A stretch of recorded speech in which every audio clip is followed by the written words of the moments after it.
بسم الله الرحمن الرحيم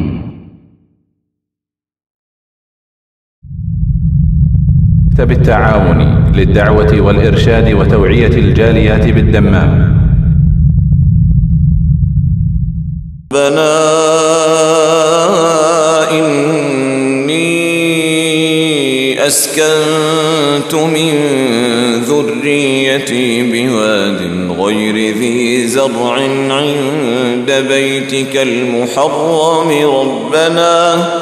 ربنا ليقيموا الصلاة فاجعل أفئدة من الناس تهوي إليهم وارزقهم من الثمرات لعلهم يشكرون ما سلككم في سقر قالوا لم نك من المصلين. السلام عليكم ورحمة الله وبركاته. إن الحمد لله نحمده ونستعينه ونستغفره ونعوذ بالله من شرور أنفسنا ومن سيئات أعمالنا من يهده الله فلا مضل له ومن يضلله فلا هادي له وأشهد أن لا إله إلا الله وحده لا شريك له وأشهد أن محمدا عبده ورسوله. يا أيها الذين آمنوا اتقوا الله حق تقاته ولا تموتن إلا وأنتم مسلمون. يا أيها الناس اتقوا ربكم الذي خلقكم من نفس واحدة وخلق منها زوجها وبث منهما رجالا كثيرا ونساء واتقوا الله الذي تساءلون به والأرحام إن الله كان عليكم رقيبا. يا أيها الذين آمنوا اتقوا الله وقولوا قولا سديدا يصلح لكم أعمالكم ويغفر لكم ذنوبكم ومن يطع الله ورسوله فقد فاز فوزا عظيما. أما بعد فإن خير الحديث كتاب الله وخير الهدي هدي محمد صلى الله عليه وسلم وشر الأمور محدثاتها وكل محدثة بدعة وكل بدعة ضلالة وكل ضلالة في النار. أعوذ بالله من الشيطان الرجيم.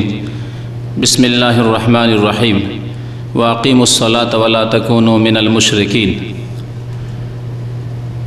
মহান আল্লাহর সমস্ত প্রশংসা যে আল্লাহ পাক রব্বুল আলামিন প্রত্যেক মুসলিম নরনারীর ওপর 5 ওয়াক্ত সালাত ফরজ করেছেন। দরুদ ও সালাম নাযিল হোক প্রিয় নবী মুহাম্মদুর রাসূলুল্লাহ সাল্লাল্লাহু আলাইহি ওয়াসাল্লামের প্রতি, যিনি ইরশাদ করেছেন যে কাল কিয়ামতে প্রথম হিসাব হবে মুসলিমদের তাদের নামাজ সম্পর্কে।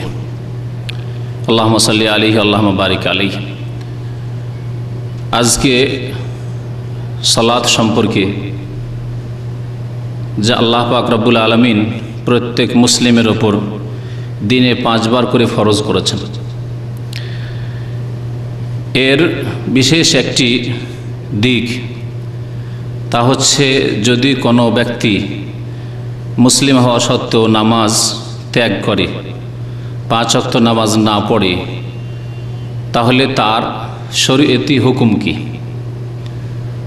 তার বিধান শরীয়তে কি, সে মুসলিম থাকবে না থাকবে না, ইহকালের বিধান এবং পরকালের বিধান, আল্লাহ পাক রব্বুল আলামিন বেনামাজিকে কি বলেছেন, এই বিষয় সম্পর্কে আলোচনার পূর্বে আরেকটি বিষয় বলবো ভূমিকা স্বরূপ। তা হচ্ছে যে ভারত উপমহাদেশ অর্থাৎ ইন্ডিয়া, বাংলাদেশ, পাকিস্তান এসব দেশে বিশেষ করে বেনামাজির সংখ্যা এত বেশি কেন? অন্যান্য দেশেও বেনামাজি আছে, আরব দেশগুলিতেও বেনামাজি আছে, কিন্তু ভারত উপমহাদেশের মতো বেনামাজি পৃথিবীর কোনো দেশে নেই।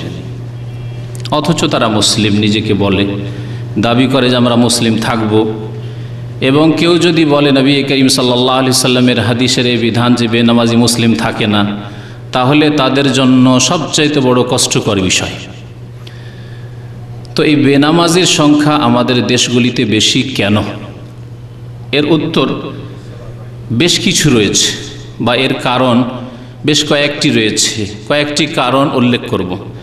তার আগে যে আয়াতটি শুরুতে পাঠ করেছি সূরা রুমের আয়াত নম্বর 31, সে আয়াত দিয়ে শুরু করি। আল্লাহ পাক রব্বুল আলামিন সেই আয়াতে ইরশাদ করেছেন, ওয়া আকিমুস সালাতা ওয়া লা তাকুনু মিনাল মুশরিকিন।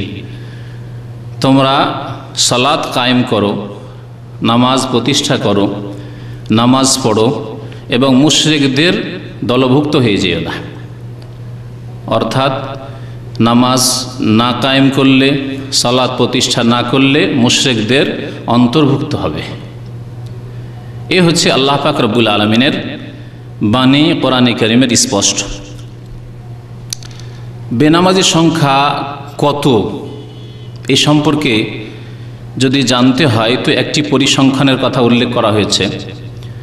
একটি কিতাবে আমাদের এক ভাই উল্লেখ করেছেন যে বাংলাদেশে যে ইসলামিক ফাউন্ডেশন রয়েছে তার বিশেষ এক প্রফেসর সেই পরিসংখ্যান পেশ করেছেন সেই ইসলামিক ফাউন্ডেশনে, যে বাংলাদেশে বেনামাজির সংখ্যা অর্থাৎ 5 ওয়াক্ত নামাজি যারা, তারাই হচ্ছে নামাজি, আর যারা 5 ওয়াক্ত নামাজি নয় তারা বিভিন্নভাবে বিভক্ত। কেউ ঈদ পড়া মুসলমান, 2 ঈদ বছরে পড়ে, কেউ জুমা পড়ে, কেউ 1 ওয়াক্ত 2 ওয়াক্ত পড়ে, যখন যেমন ফুরসত হয়। কোনো সপ্তাহে পড়লো ভালো করে, কোনো সপ্তাহে পড়লো না, কোনো দিন 3 ওয়াক্ত, কোনো দিন 4 ওয়াক্ত, কোনো দিন 1 ওয়াক্ত, এইরকম। এরা সকলেই কিন্তু বেনামাজি, এরা সকলেই বেনামাজি। এই বিষয়টি সময় থাকলে আরও ভালো করে স্পষ্ট করব কেন বেনামাজি। কারণ আল্লাহ পাক রব্বুল আলামিন যেখানেই ফরজ করেছেন 5 ওয়াক্ত নামাজ ফরজ করেছেন। 5 যদি আদায় না করা হয়, 5 ওয়াক্ত মানে 5 ওয়াক্তে 17 রাকাত আল্লাহ পাক রব্বুল আলামিন নামাজ ফরজ করেছেন। 5-এ যদি 4 আদায় করা হয় তাহলে ইসলামের বহু মাসলা মাসাইল রয়েছে, যাতে 5-এ যদি 4 করেন, 7-এ যদি 6 করেন, কম করেন অথবা বেশি করেন, তাহলে আল্লাহ পাক কবুল করবেন না। যেমন আল্লাহর ঘর কাবার তওয়াফ কত চক্করে হয়? 7 চক্করে। কেউ যদি 6 চক্কর দেয় তাহলে কি কবুল হবে? যে না 6 চক্কর দিয়েছে তো 6 চক্করের নেকি পাবে? পাবে? কিছুই পাবে না। সাফা মারওয়ার সাই কত চক্কর? 7টি চক্কর রয়েছে। কেউ যদি 6 চক্কর দেয় অথবা 8 দেয়, নাকি পাবে? 8 দিলে বিদাত হবে, সেজন্য কবুল হবে না। আর 7-এর জায়গায় 6 দিলে আল্লাহ পাক যেহেতু 7 ফরজ করেছেন, সুতরাং 6 কবুল হবে না, কিছুই নাকি পাবে না। এই রকমই মনে রাখবেন একেবারে 5 ওয়াক্ত নামাজ। নবী করিম সাল্লাল্লাহু আলাইহি সাল্লামকে যখনই কোনো ব্যক্তি জিজ্ঞাসা করেছেন যে নামাজ সম্পর্কে আল্লাহ পাক কি ফরজ করেছেন, তখন তিনি কি বলেছেন? 5 সলাওয়াতিন, 5 ওয়াক্ত নামাজ, 5 ওয়াক্ত নামাজ। এবং সাহাবায়ে কেরামদের জীবনে কোনো একজন সাহাবী, 1,24,000 সাহাবায়ে কেরামের বেশি সংখ্যা তাদের। শুধু হজেই নবী করিম সাল্লাল্লাহু আলাইহি ওয়াসাল্লামের সাথে বিদায় হজে ছিলেন 1,24,000-এর বেশি। তাহলে অনেকে মাজুর ছিলেন যারা হজে যেতে পারেননি, নারী পুরুষ। তাদের একজন সাহাবী থেকে প্রমাণ করতে পারবে না কেউ যে তারা কেউ 4 ওয়াক্ত নামাজ পড়তেন কোনো দিন, মাঝে মধ্যে কখনো 4 ওয়াক্ত পড়েনি, অথচ তারা মুসলিম। সাহাবায়ে কেরামদের মধ্যে এরকম ছিল না, বরং তাদের ঐক্যমত ছিল, যা আলোচনায় আসবে, যে বেনামাজি মুসলিম নয়।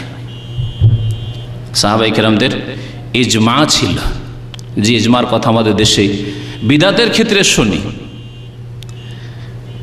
ভুল ব্যাখ্যার ক্ষেত্রে